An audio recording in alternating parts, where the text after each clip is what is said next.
Hello everyone, welcome to Science with me, Kyle. If you've joined me for a science class during our campus opportunities, you'll know that I have a nickname for my science lessons. It is Chemistry, Carbon, and Combustion with Kyle. That's right, Chemistry, Carbon, and Combustion with Kyle. Big tongue twister. Can a nickname be longer than the original name? We'll save that to ponder in a philosophy lesson. Alright, so science. Today in science, we're going to be learning about density. Density. What is density? Well, density is what determines whether or not an object can sink or float. The more dense an object is, the more likely it is to sink. The less dense, the more likely it is to float. I have behind me here our ocean. We'll call it our Pacific Ocean. It's nice and warm. It's been out in the sun for quite a while. Have you ever been swimming in the ocean? Or have you been swimming in maybe a lake or a pond or even a pool? Have you ever tried to float on top of the water? How do you do it? Would you lay back maybe with your body nice and spread out? Maybe take a deep breath? Fill your lungs with a lot of air? If so, this may be what allows you to float. If you just crumple yourself up into a ball or even just do a cannonball into that pool, what's going to happen? Yes, you're going to go straight down, sink down, right, and go right to the bottom, right? So if you want to float, you need to spread yourself apart and take a lot of air into your lungs. How come? Well, density is defined as mass over volume. Think as mass kind of like your weight. It's how much substance there is to an object, right? How much your mass is how much substance there is inside of you. So if you want to be able to float, you need to put that substance spread out across the water. So rather than being tight together like a cannonball when you're jumping in, you want your mass, your body weight, to be all right, nice and spread out across yourself. And then you're taking a deep breath to fill your lungs with air, because air is not dense at all, and air floats very easily. So if you have that air in your lungs and your body spread apart, you are likely to float. Okay? Now, let's demonstrate this. I have here a balloon filled with air. Do you think it's gonna float? I told you that air is not dense at all, right? Let's chuck the balloon into the Pacific Ocean. Yeah, floats pretty easily, right? Well, how about this? Whoa. This is a water balloon filled up of water. Now you might not be able to see on the video, but in the water balloon, I have an air pocket, and I purposely did that. I let a little bit of air into my water balloon. Do you think this is gonna sink or float? Remember, there's an air pocket. Let's see what happens. Ready? Starts by going down, and then, oh, it stays afloat. Not quite as float. It's not sitting atop the water like our balloon full of air, but it is floating.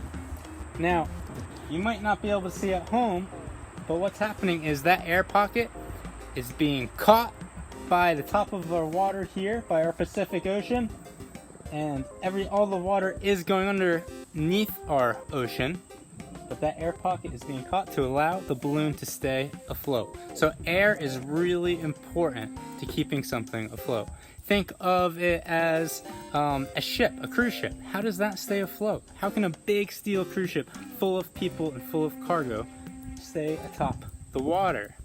Well, one of the answers is air. The bottom of a cruise ship is full of a lot of air. And just like our example here with our water balloon with an air pocket, the water catches what's filled with air and it allows it to stay afloat the water.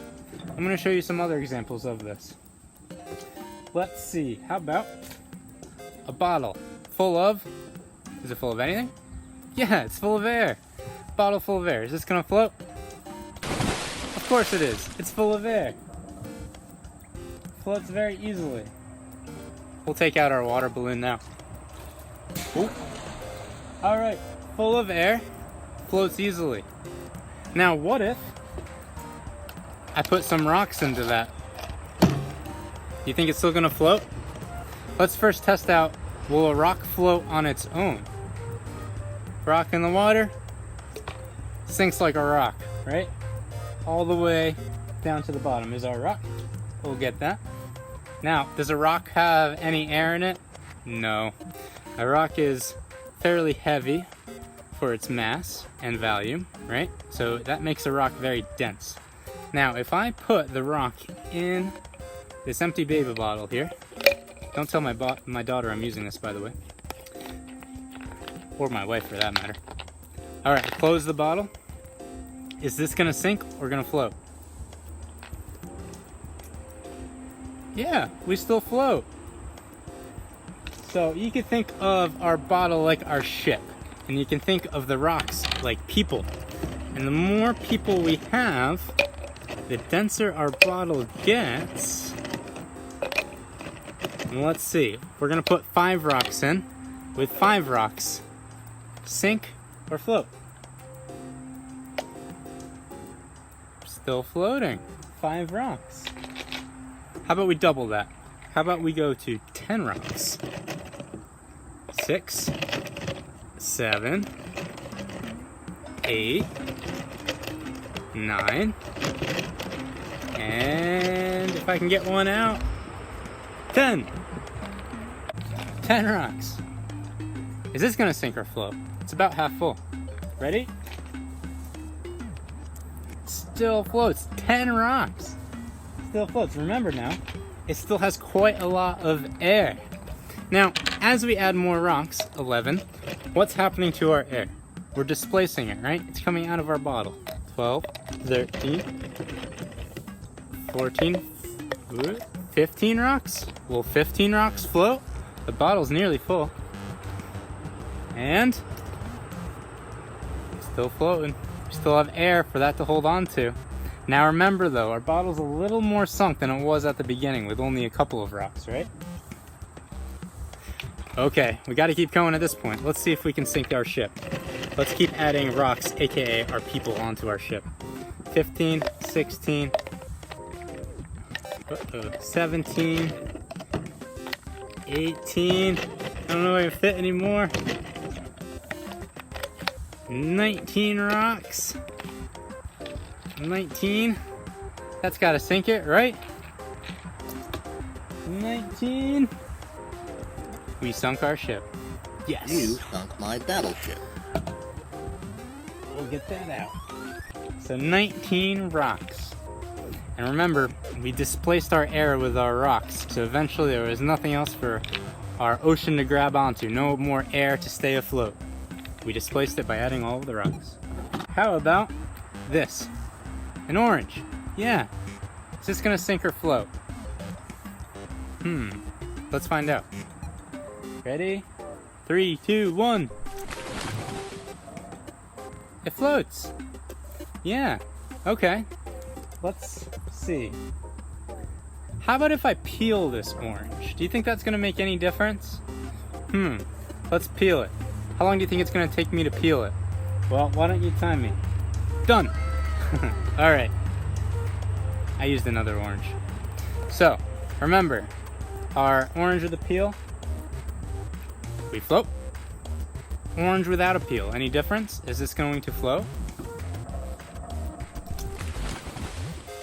Oh, it sunk. Can you believe that? The orange with the peel will float, without the peel will sink. Why? Well, an orange peel is what's called porous, meaning that there's a lot of holes inside of the peel, allowing room for air. Once again, air is really important to allow something to float because air contains very little density. So there is our oranges. What about an apple? Ever been bobbing for apples before? Yeah, apples float too. Do you have any fruit at home you could try this with? Maybe a banana, a peach, a watermelon? Give it a try. Now I have here my aluminum foil boat. I know, doesn't look like a great boat. Still a boat nonetheless. Will this float? Yeah, aluminum foil floats. Boats float. Remember, our boat is full of air, which allows it to stay atop the water. Alright, we're gonna come back to this boat in 1 second. I'm gonna use it as part of my riddle for you. Riddles with Kyle! We're doing riddles with Kyle! Come on, everyone, riddles with Kyle! Let's see if you can get this riddle. So, back in ancient Egypt, there was this really powerful pharaoh. And the pharaoh was gifted a huge elephant, the biggest elephant he'd ever seen. Now, the pharaoh was so impressed by this elephant, he wanted to know how much it weighed. More specifically, the pharaoh wanted to know how many people equaled the weight of the elephant. Was it 5 people, 10 people, 20 people, or even more than that? Now, there was no scales at the time, definitely not big enough for an elephant. So the pharaoh had no easy way of doing this. In fact, he didn't know how to do this. So he posed to all of his people the question of, how can I weigh this elephant? And he told them, if you can weigh the elephant and tell me how many people equal the elephant's weight, I will give you all the riches you could ever desire. So someone in the crowd raised their hand and said, I'll do it. And it was a sailor.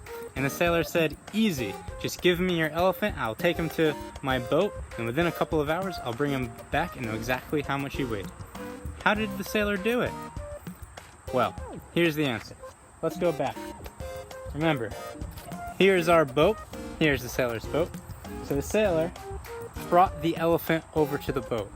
And for our elephant, we're just gonna say it's this big rock. Okay, here's our elephant. So the sailor brought the elephant over to the boat and got the elephant onto the boat. And the boat sunk down slightly into the water when the elephant got on.